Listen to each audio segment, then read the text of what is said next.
Ladies and gentlemen, there is a mystery that quietly stirs in the soul of the world, a quiet truth often sensed but rarely named. It is the enigma of women who, though they walk through time like all of us, seem untouched by it. Their faces glow not merely with youth, but with something deeper, subtler, a radiance that does not belong to age but to spirit. Today I wish to speak not about physical youth, nor about society's shallow obsessions with beauty, but about a sacred inner vitality, an animating presence that some women carry with grace. It manifests outwardly as youthfulness, but its source lies far beyond skin, bone, or biology. There is within some women a rare quality that defies the linear march of time, a vitality that whispers of something ancient and childlike all at once. In them, the inner child has not been buried beneath the debris of adulthood, nor smothered by the heavy robes of responsibility, trauma, or social conditioning. Rather, it remains awake, present, luminous, guiding their laughter, infusing their gestures with spontaneity, and allowing their gaze to meet the world not with cynicism, but with curiosity. This is not immaturity, it is the deep spiritual art of remaining porous to life.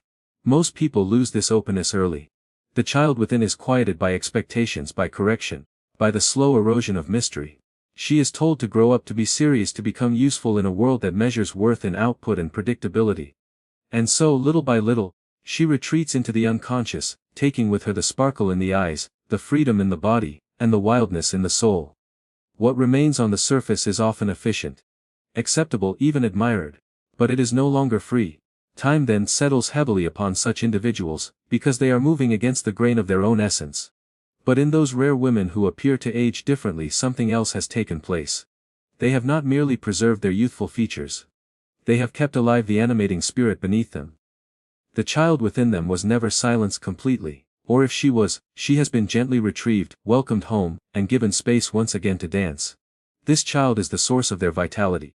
She is the one who still finds joy in small things, who is not afraid to feel, to speak with sincerity, to laugh without restraint, to cry when moved. Her presence within allows for a softness around the eyes, a certain buoyancy of movement, a glow that no external treatment can mimic.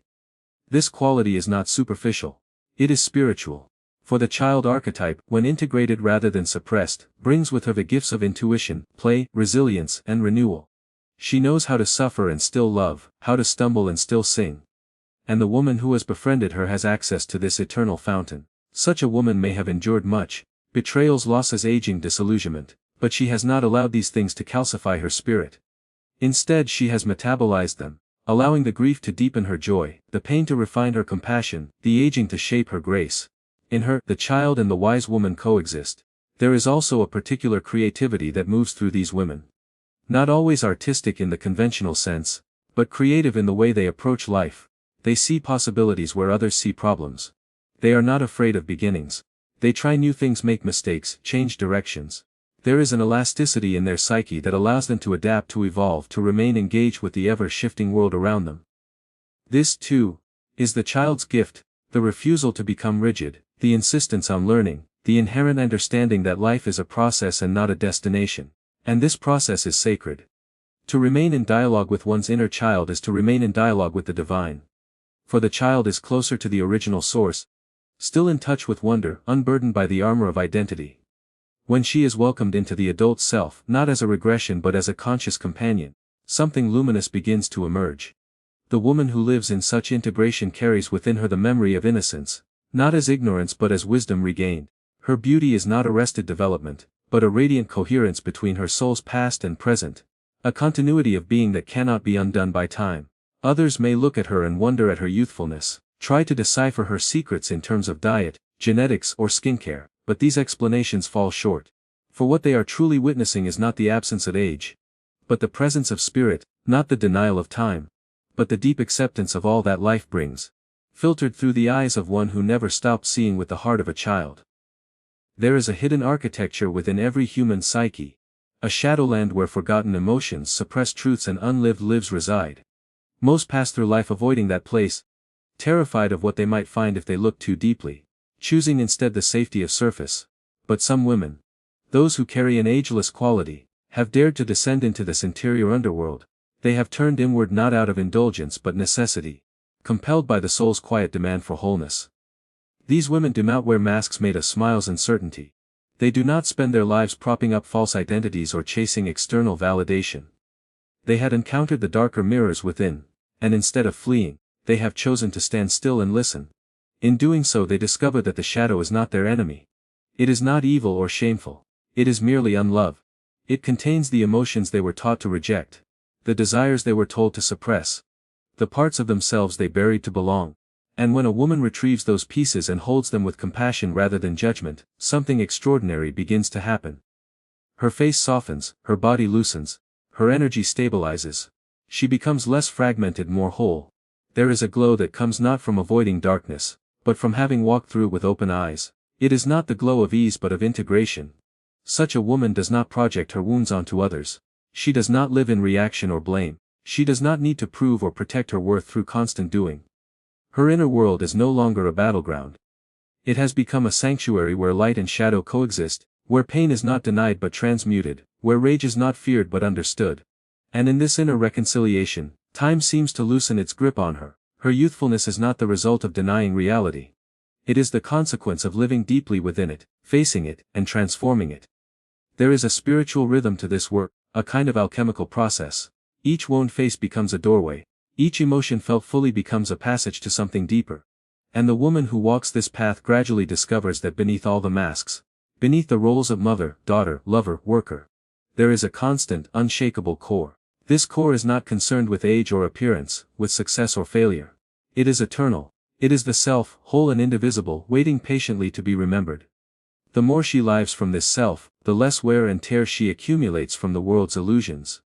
Her youthful aura is not an illusion of appearance but the natural expression of a soul that is no longer at war with itself. This balance between light and shadow brings with it a quiet confidence. She no longer needs to defend or explain herself. She does not shrink to be liked nor expand to be accepted. She simply is, and this authenticity radiates. It is visible in her movements, in her choices, in the way she listens and speaks. It is the kind of beauty that draws others in without effort, not because she is trying to be noticed, but because she is fully present. Her energy is coherent, and coherence is deeply attractive. People may say she looks young, but what they are truly responding to is her wholeness. Her face may show signs of time, but it also shows signs of depth, of a life lived consciously, of lessons integrated, of a heart that has remained open even after breaking. This kind of woman does not seek the approval of the world to validate her beauty. She knows that beauty, real beauty, arises from alignment. From having seen herself completely and chosen to love what she saw. From knowing her darkness intimately and no longer being controlled by it. From walking into the fire of her own story and emerging not unburned, but transformed into something clearer, and more luminous than before. In certain women, there is a subtle magnetism that cannot be traced to physical features or youth in the conventional sense. It is not about the perfection of skin or the symmetry of the face. It is something deeper. An energy, a presence, and emanates from within and surrounds them like a soft field. It draws others in quietly, not with force, but with a sense of wonder. This is not seduction in the superficial sense, it is Eros in its purest form. Eros not as desire for possession, but as the fundamental life force that connects, creates and enlivens. It is the same energy that animates beauty, art, intimacy, healing, and transformation. The woman who looks younger than her years often carries this Eros not because she is trying to be attractive, but because she is deeply in relationship with life itself. She is not numb. She is not asleep. She is not disconnected from her body or her feelings. She moves with a certain attunement, not only to herself but to the world around her. She listens with her whole being, and she responds not from habit, but from awareness. There is vitality in her gestures, clarity in her gaze, softness in her smile that suggests a woman who has not dried up inside, who has not closed the door on the wild, instinctual, spontaneous parts of herself. She has not traded Eros for control, for order, for predictability. She has made space for both the known and the mysterious. And in doing so she has remained open to the energy of becoming. This openness is not reckless or indulgent. It is sacred. For Eros in its spiritual sense, is not about indulgence but participation. It is the force that pulls us into authentic engagement, with nature, with others, with creativity, with the depths of our own soul. And the woman who carries this quality often lives in a way that honors the moment. She does not rush past the simple things. She tastes, touches, hears, and sees with reverence. A cup of tea, the sunlight through leaves, a conversation with a friend, none of these are wasted on her. She does not skim life, she inhabits it. And in doing so, she allows Eros to flow freely, and where Eros flows, so does vitality. The body responds to this. The cells respond, the face responds, the nervous system calms, the eyes shine, the posture changes. A woman who is deeply connected to this life force does not resist herself, and so her body does not resist her. There is harmony between her inner and outer worlds, and this harmony reflects itself in her appearance, in her aura. People may say she has good energy or a youthful glow. But what they are sensing is the presence of Eros moving through her unobstructed by shame or repression. This energy is not constant in the superficial sense. But it is resilient. It may retreat during times of grief or fatigue, but it returns quickly, because the woman has cultivated an inner relationship with it. She knows how to restore herself. She knows how to listen when her body or soul whispers. She knows the difference between genuine pleasure and empty distraction. She has a kind of sensual intelligence, not rooted in appearance but in awareness. She knows what nourishes her, what drains her, what brings her closer to the sacred pulse of life. And she chooses accordingly. There is something inherently youthful about being in love with life. Not in a romantic sense, but in the sense of devotion. The woman who protects her Eros, who feeds it with beauty, nature, truth, connection, is not trying to stay young. She is simply refusing to become numb. And in that refusal, she preserves something essential. Something that does not age, because it was never part of time to begin with. Others may look at her and wonder how she does it, but there is no secret formula, no technique can be replicated artificially. What they are seeing is a woman who has not abandoned her inner fire, who has not silenced the voice that says life is still worth loving, touching, tasting, and creating in a world that demands constant performance, where identity is often reduced to roles, titles, and appearances. Many people become trapped in the persona they have crafted to survive. The persona is not false in itself, it is necessary for functioning in society, but it becomes a prison when mistaken for the whole self. Most wear it so tightly that they forget there is anything underneath. They become the role: the mother, the wife, the professional, the caretaker, the achiever. They smile when expected, speak in acceptable tones, present curated versions of themselves, all while burying the parts that don't fit the narrative. This fragmentation creates a tension that shows in the body, in the face, in the energy. It ages a person, not because of time, but because of disconnection. But there are women who begin to loosen the grip of the persona, who slowly remove the mask, not by rebellion or rejection, but through deep inner honesty. They begin to live from a place beneath the surface, and the difference is unmistakable. These women do not perform themselves. They are themselves. There is a quiet freedom in them, a kind of rootedness that cannot be faked. They no longer need to be liked by everyone. Nor do they need to shrink themselves to make others comfortable. Their energy is no longer spent on maintaining a facade. It returns inward, nourishing the soul, restoring vitality, softening the body. There is a lightness that emerges, not from youth, but from the shedding of what is no longer necessary. They are not obsessed with being seen, and yet they are seen. People are drawn to them, not because they are loud or polished, but because they are real. This authenticity comes from inner work, often done in silence, away from the eyes of the world. It comes from sitting with discomfort rather than distracting from it.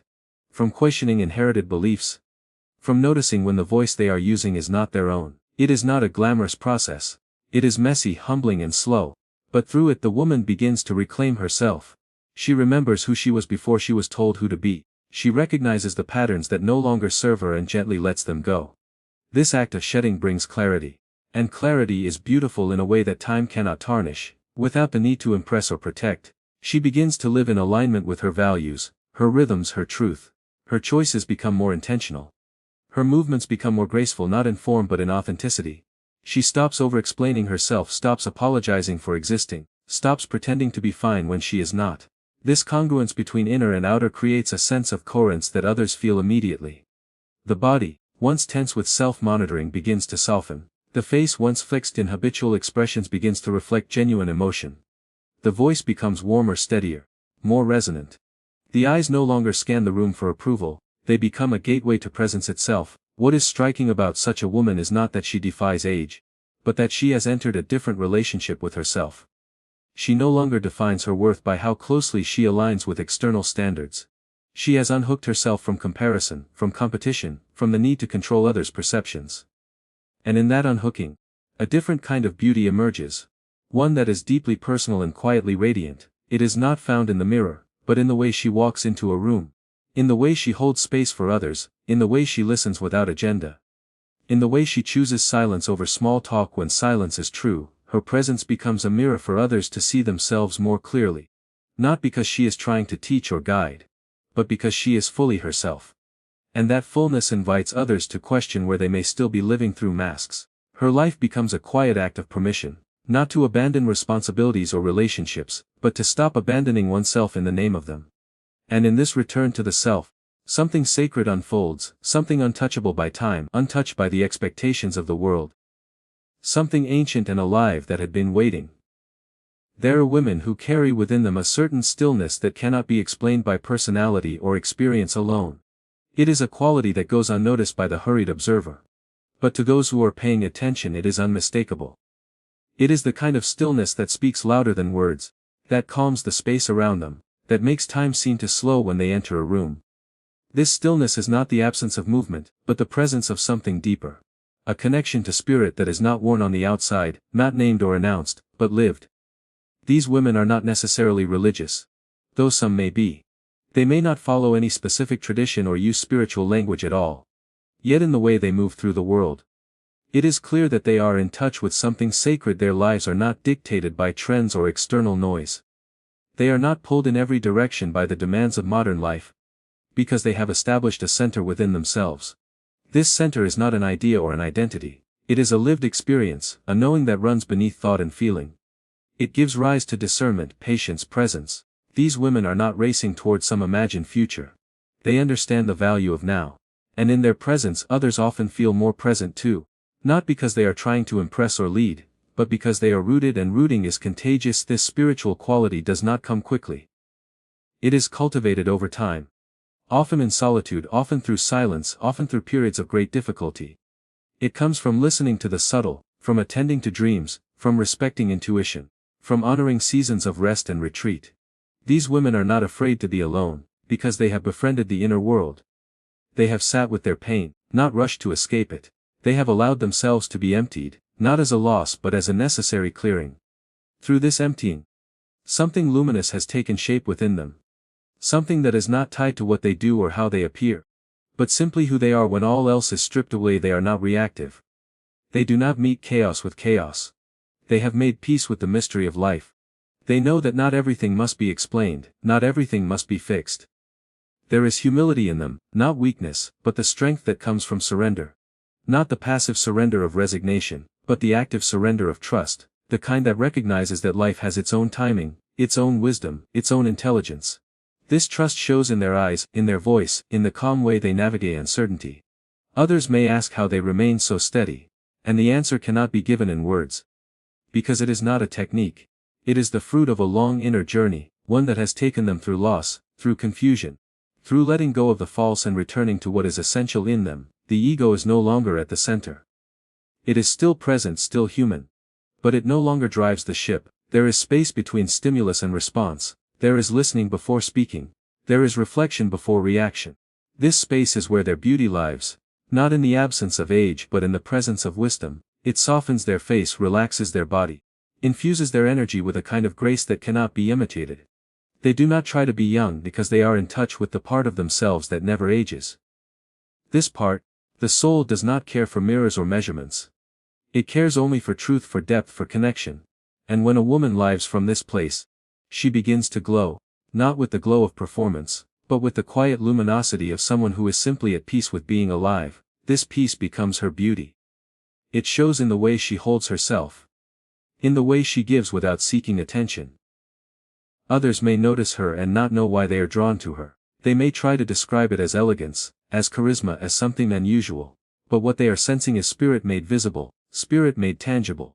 Spirit that has shaped the face and the form until both become an expression of the invisible. In a world obsessed with surfaces, let us look more deeply. Let us see that youthful appearance may, in rare cases, be a mirror reflecting the vitality of the soul. When a woman carries light within, it shines through her skin, her eyes, her presence. This is not illusion, it is the truth made visible. Such women remind us that the soul does not age, it merely deepens, and when we nourish the soul, when we dare to integrate our wounds and awaken our spirit, something remarkable happens. We too may find ourselves walking lighter, laughing freer, and glowing with the ageless light that only the eternal carries. Thank you.